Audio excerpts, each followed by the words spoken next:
দেখো বাজার থেকে কি আনা হয়েছে। দেখো এটার মধ্যে মাছ মাংস আছে।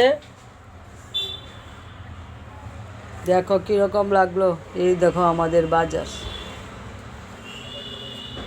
লচ্ছিম জানো এখন বলে 530 টাকা। আর ঝিঙা নিয়েছে 20 টাকা, বেগুন নিয়েছে 20 টাকা, এগুলি নিয়েছে 20 টাকা, টমেটো নিয়েছে 20 টাকা, তারপরে কুমড়োটা নিয়েছে 20 টাকা। লচ্ছিমগুলি দেখো তো কীরকম, রাত্রের বাজার তো। আর এটার মধ্যে মাছ মাংস, মাছ নিয়েছে 2 রকমের, এগুলো হলো মাংস আর মাছ 2 রকমের। এখন ধরবো না, ধরলে হাত ধুতে হবে। দেখলে আমার বাজারটা।